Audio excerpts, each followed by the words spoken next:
right, Lynn, so before we wear out our welcome here, because these, again, are delicious here, still at PA Rye Company here in Allentown, gotta check this place out. Wanted to talk about, probably out of anything about listing your home, pricing strategy, pricing your home, how to come up with that number. You have some awesome tips for this, doing it a long time. Fill us in on this.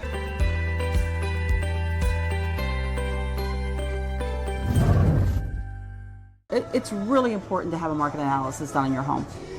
And quite honestly, if you're at a time that you're not quite sure where the market is, and when I say that, it's maybe there's not a lot of homes in the area that are on the market or that have sold in a while, it might be worth it for you to have an appraisal done. Just a full-blown appraisal, just to give you an idea. That doesn't mean that appraisal is the end-all be-all. But that gives you an idea. Because here's the thing, pricing your home based on what you owe is not the way to price your home.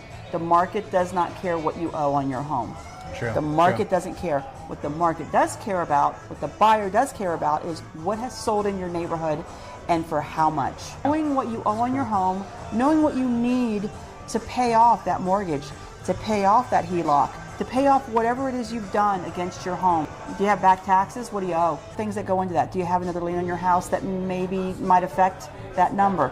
You need to know those numbers. On property, a lot of people don't understand that. Anything that could be liened, being the mortgage side of things, anything that's liened against your home, that's pledged as your home is collateral. Sometimes solar panels, it could be home equity, loans, lines of credit, all those things. All those things. You know, look, do you want to get a week before settlement and you get that settlement sheet and you find out that you thought you were getting $200,000, but you're only getting 50? Yeah. Yep. That's a problem. Yeah. A client who was a seller had refied and then decided to sell their house.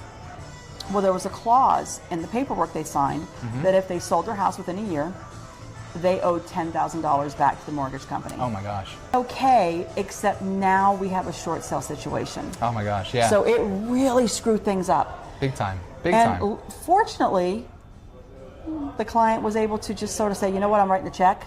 Yeah. I'm done, we're not going to do this. Yes. And alleviated that short sale problem, and we were able to close on time. That doesn't happen often, especially when you're that tight, when you're kind of breaking even. Correct. But as a prime example, though, you need to know what you need to know. So you got to do that homework. And it's so funny because sellers, when I ask them these questions, will kind of get a little taken aback because, you know, well, why do you want to know about my financial? Well, I don't want to know about all your financials.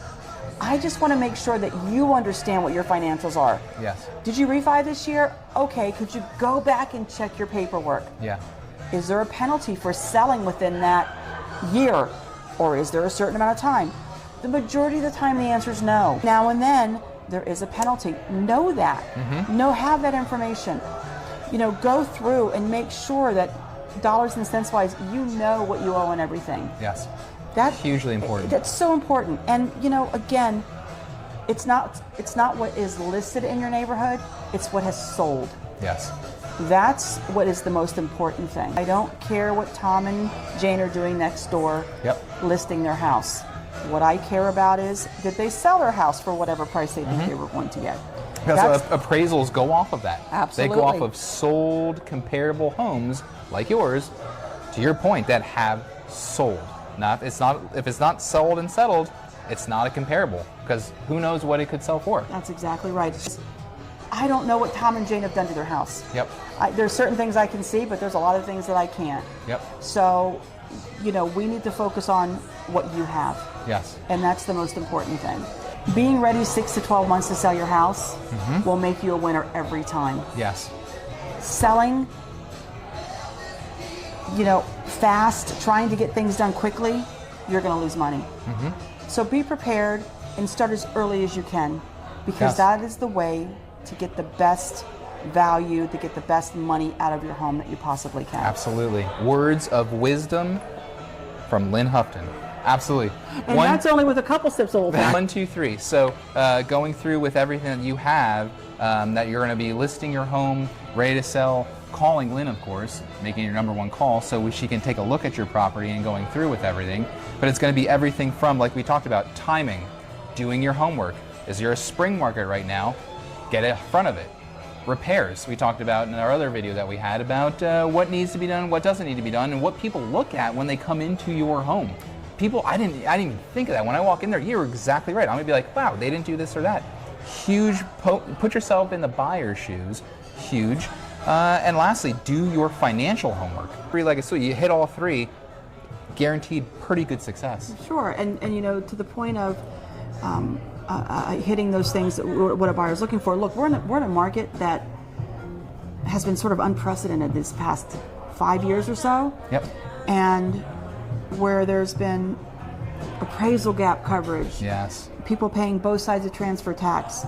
No home inspections. Yep. We're slowly moving out of that phase. Correct. Slowly.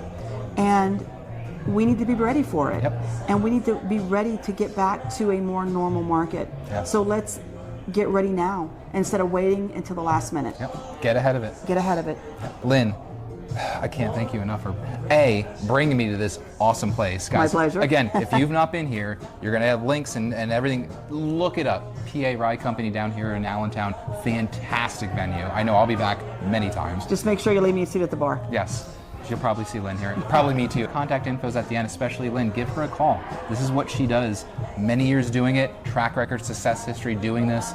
That's what she does. PA Rye Company, come check it out. Thank you so much. And thank you, Lynn. Thank you, Matt. I appreciate it. Catch you on the next episode, guys.